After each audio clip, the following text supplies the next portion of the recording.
സംവരണം കുറച്ചു വരണം. ഈ സംവരണത്തെക്കുറിച്ച് പറയുമ്പോഴേ ഇതൊരു ഏണിയാകാൻ സാധ്യതയുണ്ട്. ഞാനൊരു ഉദാഹരണ സഹിതം നിങ്ങളോടൊരു ചോദ്യം ചോദിക്കാം. അതായത് നിങ്ങളൊരു കമ്പനി നടത്തുകയാണ്. അപ്പോൾ ഈ കമ്പനിയിലോട്ട് കുറച്ച് സ്റ്റാഫിന് ആവശ്യമുണ്ട്. ഒരു ഉദാഹരണത്തിന് അക്കൗണ്ട്സിലോട്ടാണെന്ന് കൂട്ടിക്കോ, ഒരു 10 പേരെ വേണം.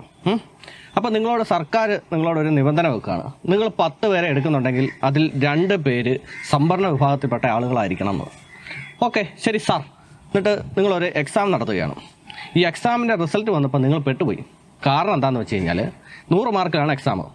അതിൽ 90നും 100നും ഇടയിൽ മാർക്ക് ലഭിച്ചവരെ വെച്ച് നോക്കുമ്പോഴത്തേക്കും അതിനിടയ്ക്ക് ഈ പറയുന്ന സംവരണ വിഭാഗത്തിൽപ്പെട്ട ആൾക്കാരില്ല. എന്നാൽ ഈ 90-100 മാർക്കിൻ്റെ ഇടയ്ക്ക് 10-15 പേരോളം ഉണ്ട് താനും. എന്ത് ചെയ്യും? പിന്നെ നോക്കി ഈ സംവരണ വിഭാഗത്തിൽപ്പെട്ട ആൾക്കാർ മാക്സിമം എത്ര മാർക്ക് വരെ ലഭിച്ച ആൾക്കാരുണ്ടെന്ന് നോക്കിക്കഴിഞ്ഞപ്പോൾ ഒരു 55-60 കിട്ടിയവരുണ്ട്.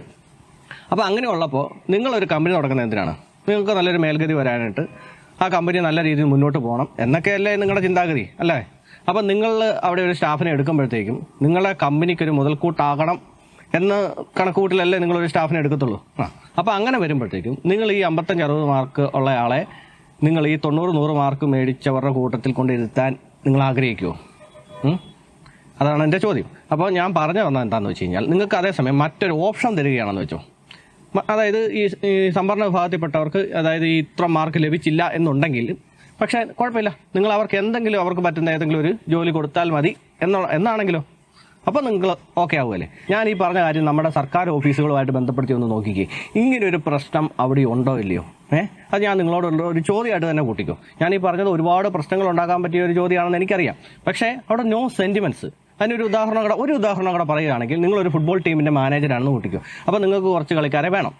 അപ്പോൾ സർക്കാർ അവിടെ പറയുകയാണ് വികലാംഗരായിട്ടുള്ള ആൾക്കാരെ കൂടെ ഉൾപ്പെടുത്തണം എന്ന് പറഞ്ഞാൽ ശരിയാവുമോ? അവിടെ നമ്മൾ സെൻറ്റിമെൻറ്റ്സ് വെച്ചിട്ട് കാര്യമുണ്ടോ? ഒരിക്കലും ഇല്ലല്ലോ.